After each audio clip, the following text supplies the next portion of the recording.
नमस्ते दोस्तों, आज आप सभी के बीच चेकलिस्ट क्या है, चेकलिस्ट की जांच कैसे की जाती है और चेकलिस्ट का क्या महत्व है, इससे संबंधित विषय पर चर्चा के लिए उपस्थित हूँ।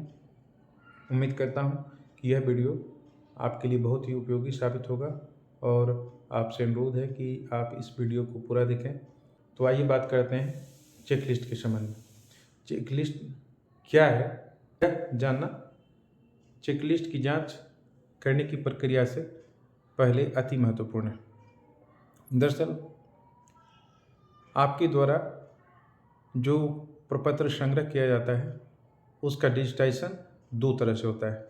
या तो यह डिजिटाइजेशन आपके द्वारा BLO ऐप के माध्यम से किया जाता है अथवा इसका डिजिटाइजेशन ERONET के माध्यम से किया जाता है। आप कभी कभी देखते होंगे कि डिजिटाइजेशन के क्रम में नाम में, डेट ऑफ बर्थ में, रिलेटिव नेम अथवा एड्रेस में किसी न किसी प्रकार की त्रुटि आ जाती है। ऐसी स्थिति में उन त्रुटियों का ससमय निराकरण किया जाना आवश्यक होता है। इसके या संबंधित एप्लीकेंट जिनके द्वारा आपको आवेदन उपलब्ध कराया गया था, क्या वह सामान्य तौर पर उस विधानसभा क्षेत्र के उस पार्ट में निवास कर रहे हैं अथवा नहीं कर रहे हैं, इसका सत्यापन भी आवश्यक होता है, क्योंकि यह मतदाता सूची में पंजीकरण के लिए सामान्य तौर पर पहली शर्त है कि वह एप्लीकेंट सामान्य तौर पर उस स्थान का निवासी है अथवा नहीं है। दूसरा कि उनका डेट ऑफ बर्थ, अर्हता तिथि 1 जनवरी के आधार पर 18 वर्ष है या नहीं है। इसी तरीके से उसके ओरिजिनल डॉक्यूमेंट की भी जांच करनी होती है कि उनके द्वारा अपने आवेदन के साथ जो दस्तावेज संलग्न किया गया है वह जेन्युइन है अथवा नहीं है। इस कार्य के लिए BLO को फील्ड भ्रमण करना होता है, संबंधित एप्लीकेंट से मिलना होता है और मिलने के उपरांत उन्हें चेकलिस्ट दिखाना होता है। संबंधित एप्लीकेंट चेकलिस्ट में दिए गए एक एक डिटेल की जांच करते हैं और उनके द्वारा इस तथ्य की पुष्टि की जाती है कि चेकलिस्ट में जो भी डिटेल उपलब्ध है वह सही एंट्री हुआ है अथवा नहीं हुआ है। यदि उनके द्वारा आपके संज्ञान में किसी भी प्रकार की त्रुटि को लाया जाता है, तब आप वैसी स्थिति में उनके डॉक्यूमेंट की जांच करते हुए उसे सुधार लेंगे, यह आपका दायित्व है। फील्ड वेरिफिकेशन के इस प्रक्रिया के तहत संबंधित एप्लीकेंट के एड्रेस का सत्यापन हो जाता है और सबसे महत्वपूर्ण पक्ष यह है कि मतदाता सूची में पंजीकरण के लिए एक ऐसे और इसका सबसे महत्वपूर्ण पक्ष यह है कि चेकलिस्ट की जांच हो जाने के उपरांत मतदाता सूची में पंजीकरण के लिए पंजीकरण सही और शुद्ध हो जाता है।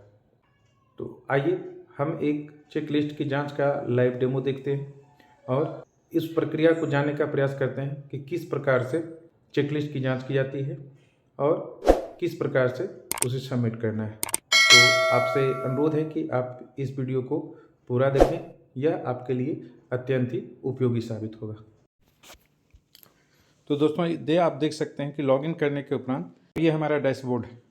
डैशबोर्ड में चूँकि हमें चेकलिस्ट की जांच करने के लिए कार्य करना है, इसलिए हम यहाँ डैशबोर्ड के सबसे निचले हिस्से में जो यहाँ आपको टैब दिखाई पड़ रहा है, इसमें बाएं से दूसरा टैब चेकलिस्ट का है। तो यहाँ हम चेकलिस्ट को क्लिक करते हैं।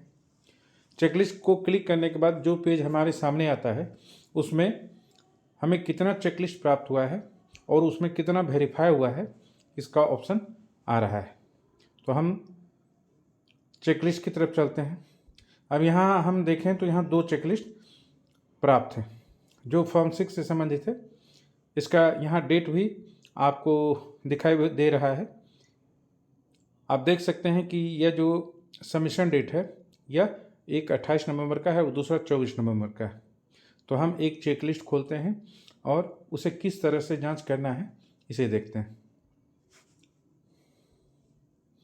तो आप यहाँ देख सकते हैं कि फॉर्म 6 का यह चेकलिस्ट है और यहाँ एप्लीकेंट का नाम है, जेंडर है, रिलेटिव नेम है। इसी तरीके से संबंधित एप्लीकेंट के द्वारा आधार से संबंधित क्या डिटेल यहाँ सबमिट किया गया है वो हम चेक कर सकते हैं। यहाँ हम देख सकते हैं कि एप्लीकेंट के द्वारा आधार नंबर अपने फॉर्म में उपलब्ध नहीं कराया गया था, इसके चलते यहाँ आधार नंबर उपलब्ध नहीं है। इसी तरीके से उनका डेट ऑफ बर्थ डिटेल ये है, उनका एड्रेस इस तरह से यहाँ प्रदर्शित हो रहा है, कैटेगरी ऑफ डिसेबिलिटी है, फैमिली डिटेल्स है। इस तरीके से अपना रिमार्क्स सबमिट करने का ऑप्शन दिया गया है। हमारा कार्य ये है कि यह जो चेकलिस्ट है इस चेकलिस्ट को संबंधित एप्लीकेंट से मिलकर दिखाना है। जैसे उनका पर्सनल डिटेल्स क्या है, क्या उनके अनुसार उन्होंने जो आवेदन में लिखकर आपको उपलब्ध कराया था उसी रूप में वह डिजिटाइज होकर उनके समक्ष आया है या नहीं, इस चीज़ की जांच एप्लीकेंट को करनी होती है। तो एप्लीकेंट यहाँ अपना नाम, अपना डिटेल, अपने रिलेटिव का नाम, मेल आईडी, ये सब कुछ चेक करता है। आपका उत्तरदायित्व यह है कि आपने हाउस विजिट के क्रम में संबंधित इलेक्टर से मिलकर चेकलिस्ट में दिए गए डिटेल्स के संबंध में आपका क्या फाइंडिंग रहा। यदि फाइंडिंग आपका यह है कि उनके द्वारा जो फॉर्म में उपलब्ध कराया गया था वही सेम डिटेल चेकलिस्ट में भी है, तो आप यहाँ उपलब्ध कराए गए दो ऑप्शन में से कोई एक ऑप्शन को सेलेक्ट करेंगे। जैसे अगर आपको सभी डाटा सही पाया गया तो सेम करेंगे, और यदि आपको इसमें किसी भी प्रकार का करेक्शन की ज़रूरत महसूस हो रही है तो हम नोट सेम करेंगे। और नोट सेम करते ही आप देख सकते हैं कि यहाँ आपको करेक्शन के लिए एक पेज खोलने का ऑप्शन दिया जा रहा है। यदि करेक्शन की आवश्यकता होगी तो हम यहाँ किसी भी संबंधित प्रविष्टि को हटाकर वहाँ शुद्ध एंट्री कर देंगे, और एंट्री करने के बाद यहाँ से फिर हम वापस सेव कर सकते हैं। इस तरीके से देखें तो यह सेव हो गया। फिर दूसरा ऑप्शन है ऑथेंटिकेशन इन्फॉर्मेशन का। दूसरा जो कॉलम है हमारे पास ये है ऑथेंटिकेशन इन्फॉर्मेशन। संबंधित एप्लीकेंट द्वारा अपने चेकलिस्ट में यदि आधार डाटा उपलब्ध कराया गया है तो इसकी भी जांच आप कर लेंगे कि वह सही है या अथवा उसमें किसी प्रकार की त्रुटि है। संबंधित अटैच किए गए डॉक्यूमेंट से इसका मिलान कर लेना है। यदि वो सेम है तो यहाँ सेम पर क्लिक करेंगे। इसी तरह से डेट ऑफ बर्थ डिटेल्स आपको चेक कर लेना है कि जो डिटेल्स उपलब्ध कराया गया है वह अटैच किए गए डॉक्यूमेंट के अनुसार है या नहीं।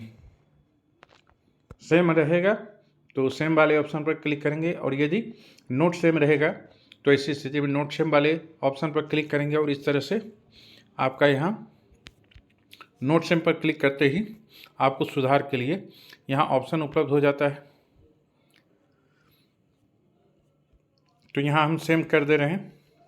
इसी तरीके से रेसिडेंस डिटेल से संबंधित यहाँ पूरा उपलब्ध है। अगर इसमें किसी प्रकार की त्रुटि के संबंध में हमको देखना है तो यहाँ अटैच डॉक्यूमेंट पर क्लिक करेंगे, और इस तरीके से हम संबंधित डिटेल को यहाँ मिलान कर सकते हैं।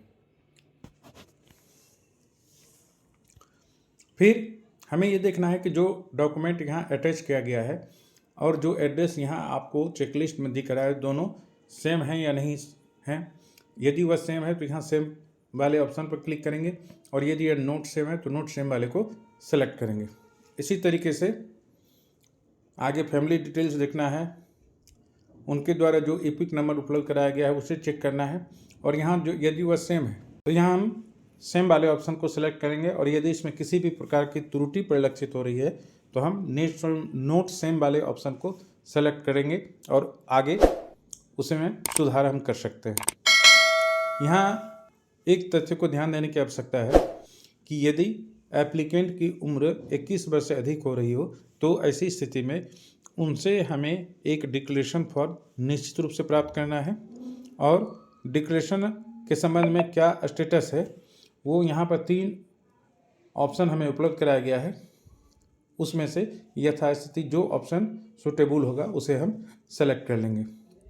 यदि एप्लीकेंट 21 वर्ष से अधिक है तो उनके द्वारा डिक्लेरेशन उपलब्ध कराया गया है अथवा नहीं, उस ऑप्शन को सेलेक्ट करेंगे। यदि उनके द्वारा डिक्लेरेशन उपलब्ध कराया गया है तो यस। यदि एप्लीकेंट 21 वर्ष से कम उम्र का है तो इसी स्थिति में एप्लीकेंट्स एज इज नॉट 21 ये ऑप्शन को सेलेक्ट कर लेंगे। अब सबसे महत्वपूर्ण पार्ट है इसका कि फील्ड वेरिफिकेशन के दौरान वह एप्लीकेंट आपको मिला अथवा नहीं मिला। तो इसमें यदि हम भ्रमण के दौरान संबंधित एप्लीकेंट को पाते हैं तो हम इसे अवेलेबल करेंगे।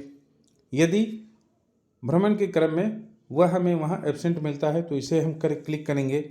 यदि वो शिफ्ट कर गया है तो इस ऑप्शन को चूज करेंगे। इसी तरीके से अन्य ऑप्शन भी हमें देखना है। एक ऐसी स्थिति हो सकती है कि संबंधित व्यक्ति पते पर समान तौर पर निवास नहीं करता है, लेकिन उनका आवेदन आपको प्राप्त हो गया है, अर्थात उनका जो एड्रेस था वह गलत था। ऐसी स्थिति में हमें नो सच पर्सन को सेलेक्ट करना होगा। अब हमारे पास ऑप्शन है कि ऊपर से नीचे तक जो भी डिटेल आपके द्वारा वेरीफाई किया गया वह सही है अथवा नहीं है। तो ऑब्वियस है कि हम जो भी डिटेल ऊपर में प्रदर्शित कर रहे हैं वो सारा डिटेल सही है। अब हमें रिमार्क्स पर लिखना है, अपना रिमार्क्स देना है, क्योंकि हमारे रिमार्क्स पर ही आगे फॉर्म का डिस्पोजल निर्भर होता है। तो रिमार्क्स हमें 2 अलग अलग परिस्थितियां होती हैं, उन तीनों परिस्थितियों के संदर्भ में अपने रिमार्क्स को देना चाहिए। एक रिमार्क्स होता है कि सत्यापन के क्रम में संबंधित आवेदक से मिलकर आपने सारे डॉक्यूमेंट का सत्यापन कर लिया, सभी एंट्री की जांच कर ली और आपको वह एप्लीकेशन और वह एप्लीकेंट सही मिला। ऐसी स्थिति में आपका रिमार्क्स होगा verified form can be accepted. चूंकि यह फील्ड वेरिफिकेशन का कार्य है, इसलिए यहाँ पर आपको स्पष्ट रूप से अपना रिमार्क्स लिखना चाहिए कि फॉर्म को स्वीकृत किया जा सकता है अथवा नहीं, आपने वेरीफाई कर लिया है। तो इस तरीके से आप रिमार्क्स लिखते हुए रिपोर्ट को सबमिट करेंगे।